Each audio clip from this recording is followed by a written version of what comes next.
Oke guys, balik lagi bersama Fun Chris Big Bike. Kali ini kita bakal nge-review 3 motor ganteng buat kalian yang kurang percaya diri di jalan. Sebelum kita mulai review 3 kali ini, coba komen di bawah motor apa aja yang ada di samping dan di layar HP kalian ini. Yang pasti motor Itali dan motornya Ducati teman-teman ya. Kalau soal ganteng, lebih ganteng motornya daripada saya, oke? Langsung aja tonton video ini sampai habis.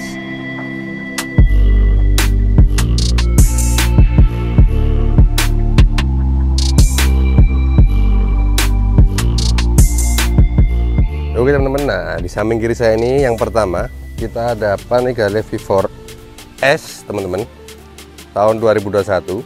Panigale yang sudah memiliki mesin V4 pastinya 1000 cc, motor yang cukup ganteng. Gantengnya emang nggak ada obat sih, apotek tutup lah ini motor. Jadi ini Panigale V4S yang mesin konfigurasinya dia sudah menggunakan mesin V4, sudah dilengkapi dengan teknologi juga yang cukup canggih. Box depan sudah Ohlin, Brembo-nya juga sudah pakai Brembo M50 tuh, keren banget ya. Jadi suspensi depan dia sudah elektronik, suspensi belakang juga Ohlin, sudah elektronik, dan yang pasti fiturnya cukup lengkap. Jadi memang motor ini kalau untuk diperuntukkan untuk race memang cocok. Tapi kalau nggak salah juga kalau diperuntukkan buat San Mori atau dalam kota ya itulah. Tapi kalau untuk touring ya bukan ini motornya teman-teman ya.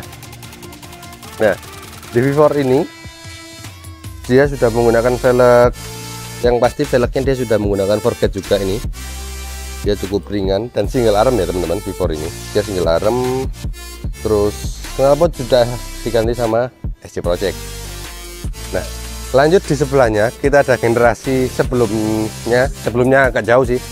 Di sini juga tipe tertinggi dari Panigale 1199, dia Panigale S 1199, dia tricolore, asli tricolore. Nah bedanya Panigale S dan Panigale biasa yang 1199 itu apa? Nah yang pertama dari segi warna, yang S ini udah pasti tricolore. Terus kalau untuk suspensi dia sudah elektronik, adjustable by mode teman-teman ya. Ini sudah ada Ohlin depan, yang belakang juga sudah menggunakan Ohlin TTX, elektronik juga teman-teman. Namun perbedaan dari dua motor ini bisa dilihat, dia beda di ECU. Dari segi ECU dia sudah berbeda, dari segi konfigurasinya juga dia sudah berbeda. Dari segi mesin yang paling mencolok, yang satu ini dia sudah menggunakan mesin V4, sini sama yang kanan lah sama nih mesin V4. Tapi yang satu ini dia masih menggunakan mesin L twin teman-teman. L itu seperti ini. Nah seperti ini mesinnya, ini satu, yang satunya ke bawah. Nah dia sudah menggunakan radiator juga, jadi nggak sepanas yang lama-lama. Dia menggunakan radiator, sama ini juga menggunakan radiator, ada oil cooler juga. Jadi ini memang salah satu generasi yang cukup ganteng juga teman-teman. Bisa dilihat perbedaan wajahnya ya. Dia Ducati mempertahankan segi tekuan sini dan sebelah sini. Cuman bedanya kalau untuk yang V4 yang baru dia matanya sudah ada headlamp di sini. Ini udah ada headlamp. Tapi kalau ini headlampnya masih jadi satu di atas ya. Seperti itu. Nah, bedanya lagi kalau di Panigale V2 sama ini, V2 mungkin perbedaan di mesin juga teman-teman. Mesinnya dia V, tapi cuma 2 silinder. Satu dan satu. Kalau ini kan V4. Nah kalau ini L seperti ini. Jadi itu perbedaannya ya sama generasi yang V2-nya. V2-nya itu generasi selanjutnya dari Panigale yang ini. Nah kaliper juga sudah menggunakan Brembo. Ini M50 teman-teman. Ohlin sudah juga tadi sudah saya sebutkan. Dan velg depan belakang sudah menggunakan Forget Marquez ini juga. Nih. Ini bawaan ya. Jadi memang bawaannya sudah pakai Forget. Kalau untuk ringannya hampir sama, cuman lebih ringan yang ini karena dia mesinnya lebih kecil. Dari segi bentuk dan wake distributionnya dia lebih pas. Kalau yang ini dia wake distributionnya ada di depan sini, jadi motor ini lebih nyaman dipakai di lurusan. Kalau untuk teman-teman yang suka nikung-nikung, kalau buat pemula yang badannya masih kaku buat naik superbike atau sportbike, yang ini bisa menjadi pilihan yang cocok. Nah for your information juga, motor yang satu ini kita jual ya teman-teman. Jadi kita jual dengan harga nggak sampai 500 juta saja, kalian sudah bisa naik Sensi yang di Jakarta, yang di Malang bisa ke KFC atau di tempat-tempat lain, bisa San Mori ke tempat-tempat San Mori di tempat kalian, pakai motor ganteng yang satu ini. Nggak sampai 500 juta aja teman-teman, kalian udah bisa bawa pulang yang satu ini. Nah, part mana dari 3 motor ini yang paling kita suka, yaitu di bagian pantatnya. Bisa dilihat sebelah sana. Nah, 3 pantat motor ini kalau dilihat secara sekilas itu hampir sama teman-teman, tapi bedanya dia ada di sini. Lihat, ini top lamp, sorry. Namun di sini dia bentuknya seperti ini. Kalau di sana kan cuma hanya pinggirnya saja. Tapi seksinya kalau dilihat dari belakang, apalagi agak bawah, 3 motor ini best view-nya. Emang Ducati nggak pernah salah kalau soal desain motor teman-teman. Oke teman-teman, nah buat kalian yang sering tanya nih, ini pertanyaan paling sering, Bang, tinggi badan, Bang, berat badan, tinggi badan. Nah, tinggi badan berapa biar kalian bisa cocok naik ini? Kalau saran saya, jadi tinggi badan minimal kalau untuk yang Italian ini 169, 170 itu di angka aman. Nah, kalian harus ada pengalaman naik moge dulu. Jadi harus urut ya teman-teman. Saya pun juga, jadi nggak semua orang setelah naik Supra atau setelah naik Beat Ember atau Mio atau apalah Matic atau Aerox, tiba-tiba kalian terjun langsung di 1000 cc, itu nggak mungkin teman-teman. Yang pastinya yang pertama kaget dan kagok. Nah, itu malah jadi membahayakan orang lain, membahayakan diri sendiri pastinya. Atau hal-hal bodoh yang sering terjadi, biasanya rebah bodoh namanya. Jadi misalnya kita nggak nyampe, kita kaget, rata-rata sih ke kanan ya, karena kaki kita nggak kuat, jadi robohnya ke kanan gitu. Jadi harus urut, misalnya dari motor 150 naik 250 dulu, naik 400 atau 500, naik 650, 900, 800. Nah, itu baru kalian bisa cocok naik superbike. Apalagi di motor sport ini pasti handlingnya lebih kaku, lebih susah, dan powernya nggak bisa ditoleransi teman-teman. Kalau untuk dari segi posisi rating posisi di tinggi saya ini 170. Saya bukan napak sempurna, tapi kaki kiri dan kanan saya napak seperti ini. Bukan sempurna ya napaknya ya, setengah jinjit namanya.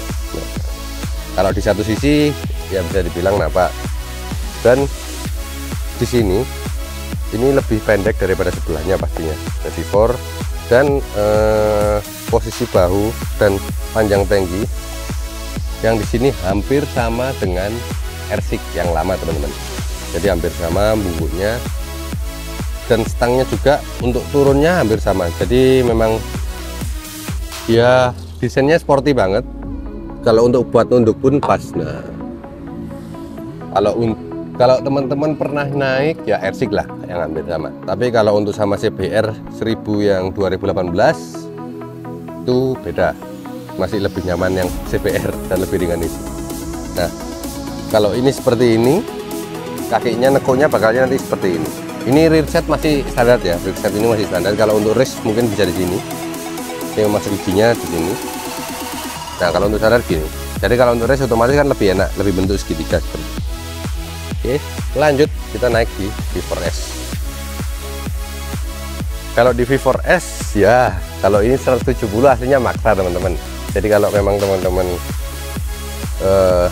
nggak ada pengalaman, saya saranin bisa beli ini, tapi harus dipendekin. Kalau ini untuk tinggi standar, saya naik di tinggi 170 ya. Kiri kanan ini terbang aslinya, jadi harus bisa dibilang ya napak. Kalau untuk dijak napak, tapi kita harus duduknya agak maju, dan jinjit balet, yaitu jinjit ujung dan ujung teman-teman ya. Tapi ya itu, jadi teman-teman harus punya apa ya, pengalaman. Nah, biasanya rata-rata kaget ke kanan begini, atau pas kita belok yang kanan ini nggak kuat numpu, motornya rebah. Nah, selain itu kita harus juga bisa belajar tahan emosi kalau naik mobil, rem. Jadi remnya nggak segampang yang kalian pikir. Jadi motor ini lebih berat, power lebih gede, dan ngerem kita pun nggak bisa sendadak atau panic brake seperti Supra, Beat yang bisa di panic brake, dia bisa langsung berhenti. Kalau ini tetap nggak bisa teman-teman ya, seperti itu. Jadi kalau untuk riding posisi yang satu ini dia lebih bungkuk. Nah, jaraknya dia lebih jauh karena tangkinya dia lebih lebar dan lebih panjang. Tapi kalau untuk kondisi menunduk,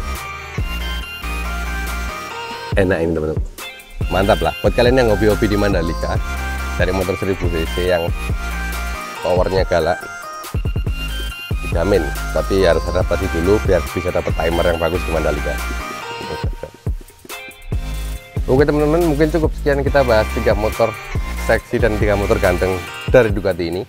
Oke, silahkan komen di bawah kalian pilih versi yang V4 Panigale V4S ini atau Panigale yang 1199S Tricolore ini. Kalian lebih suka yang mana? Silahkan komen di bawah. Ya, misi. Jadi kalian pilih yang mana? Silahkan komen di bawah. Mau pilih yang 1199 ini atau V4S ya? Sesuai kebutuhan dan yang pasti sesuai budget kalian. Nah, mau cari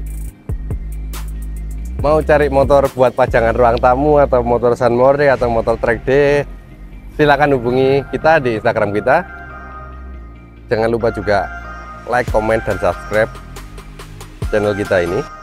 Bunyikan tombol lonceng jika kita ada video baru biar notifikasi di HP kalian muncul teman-teman ya. Oke, jangan lupa juga follow Instagram kita buat kalian yang lagi cari-cari motor dan ingin tahu spesifikasi lengkapnya dan harganya juga. Dan follow akun TikTok kita juga sama @vankris_bigbike kalau ingin lihat video-video lucu dari kita. Oke, mungkin cukup dari kita Vankris Bigbike Channel. See you and goodbye. Dadah.